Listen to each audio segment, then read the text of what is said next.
चलिए सीधे आज के इस बेहद अहम ब्रेकिंग एक्सप्लेनर पर आते हैं। आज का हमारा विषय काफी दिलचस्प और गंभीर है। टीईटी मैंडेट, 96 घंटे का काउंटडाउन और एक बहुत बड़ी पैदल क्रांति। हम एक ऐसे सुप्रीम कोर्ट के फैसले और जमीनी स्तर के विरोध प्रदर्शन पर नजर डाल रहे हैं जिसने पूरे शिक्षा जगत में भारी हलचल मचा दी है। टिक टिक टिक। जी हाँ, इस वक्त एक बेहद क्रिटिकल 96 घंटे का काउंटडाउन चल रहा है। 28 मई से ठीक पहले का ये समय है। यही वो तारीख है जब देश की सर्वोच्च अदालत से एक रिजर्व्ड ऑर्डर आने की संभावना है, जो सच में एक बड़ा गेम चेंजर साबित हो सकता है। अब जरा सोचिए, इस पूरे कानूनी तूफान के बिल्कुल बीचों बीच कौन खड़ा है? पूरे देश के 25 लाख शिक्षक। ये कोई छोटा मोटा नंबर नहीं है। 25 लाख लोग और उनका पूरा भविष्य इस टीचर एलिजिबिलिटी टेस्ट यानी टेट मैंडेट से जुड़ा हुआ है, जिसने सचमुच उनकी रातों की नींद उड़ा दी है। टिक टिक करती घड़ी, एक ऐतिहासिक कानूनी लड़ाई। चलिए सीधे सुप्रीम कोर्ट के गलियारों में चलते हैं और समझते हैं कि ये पूरी कानूनी जंग आखिर आकार कैसे ले रही है। अगर हम इस पूरी टाइमलाइन पर नजर डालें तो कहानी शुरू होती है सितंबर 2025 से, जब पहली बार इस मैंडेट की डेडलाइन तय हुई थी। लेकिन फिर हुआ कुछ ऐसा जो बहुत कम देखने को मिलता है। 13 मई 2026 को सुप्रीम कोर्ट ने एक असाधारण ओपन कोर्ट रिव्यू किया और इसी वजह से अब सभी की निगाहें 28 मई पर टिके हैं, जब रिजर्व ऑर्डर आने की उम्मीद है। इसके ठीक अगले दिन यानी 29 मई को त्रिपुरा वाले मामले की भी सुनवाई होनी है। इस मामले की गंभीरता का अंदाजा इसी बात से लगाया जा सकता है कि देश के सबसे बड़े कानूनी दिग्गज एक ही मामले में एक साथ खड़े हैं। अभिषेक मनु सिंघवी, मुकुल रोहतगी, विकास सिंह, सलमान खुर्शीद, पीएस पटवालिया और इतना ही नहीं, 2 सॉलिसिटर जनरल और 5 रिटायर्ड जज भी। न्याय के इतिहास में ऐसा बहुत ही कम होता है जब इतनी भारी भरकम लीगल टीम एक ही दिन पैरवी कर रही हो। इसी सुनवाई के दौरान सलमान खुर्शीद जी ने एक बहुत ही बड़ा पेन सामने रखा।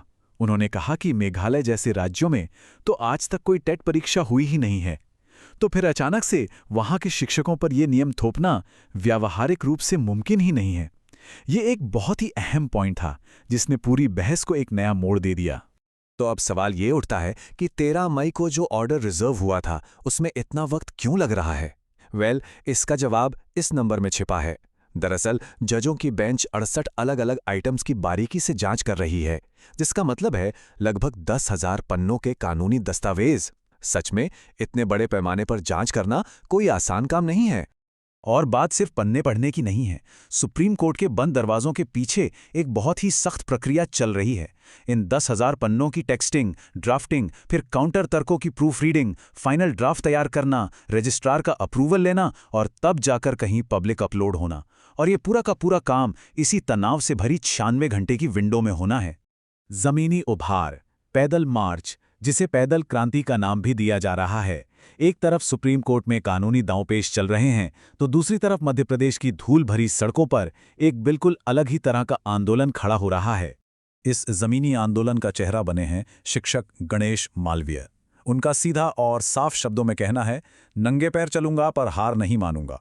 ये सिर्फ एक बयान नहीं है, बल्कि इस पूरे टेट मैंडेट के खिलाफ शिक्षकों के गहरे असंतोष और पक्के इरादे की एक बहुत ही पावरफुल आवाज है। तो ये पैदल क्रांति आखिर है क्या? 31 मई की सुबह 6 बजे से पिपलौदा में ये मार्च शुरू हो रहा है, जिसका लक्ष्य है मंदसौर पहुंचना। और इसका मेन मोटिव क्या है? सांसद सुधीर गुप्ता से आमने सामने मिलना और अपनी मांगों को जोरदार तरीके से उनके सामने रखना। और ये सफर कोई छोटा मोटा नहीं है। मालवीय जी ने पूरे 80 किलोमीटर, जी हां, 80 किलोमीटर तक नंगे पैर चलने का फैसला किया है। ये सब सिर्फ इसलिए ताकि वो अपना ज्ञापन सौंप सकें और संसद पर इस मैंडेट को वापस लेने का भारी दबाव बना सकें। हालांकि मालवीय जी खुद ये पूरा सफर नंगे पैर तय करेंगे, लेकिन आयोजकों ने एक बात बिल्कुल साफ कर दी है। जो लोग 80 किलोमीटर पैदल नहीं चल सकते, वो अपनी गाड़ियों से, बाइकों से, जैसे भी हो सके इस मार्च में शामिल हो सकते हैं। आइडिया बहुत सिंपल है, ज्यादा से ज्यादा भीड़ जुटाना ताकि विधायी कार्रवाई पर दबाव बनाया जा सके। चरम बिंदु 443 बनाम 2.5 लाख। अब हम इस पूरे मामले के उस क्लाइमैक्स पर पहुंच चुके हैं जहां देश की सबसे बड़ी पंचायत और जमीनी हकीकत का सीधा आमना सामना होने वाला है। विरोध के आयोजकों ने इस संघर्ष को एक ऐतिहासिक मुकाबले के रूप में पेश किया है। एक तरफ हैं देश की संसद के 543 माननीय सदस्य जो कानून बनाते हैं, और ठीक उनके सामने खड़े हैं देश के 25 लाख शिक्षक जो इस कानून का सीधा असर झेल रहे हैं। अब जैसे जैसे ये 96 घंटे का काउंटडाउन खत्म हो रहा है, हम सबके मन में बस एक ही सवाल है।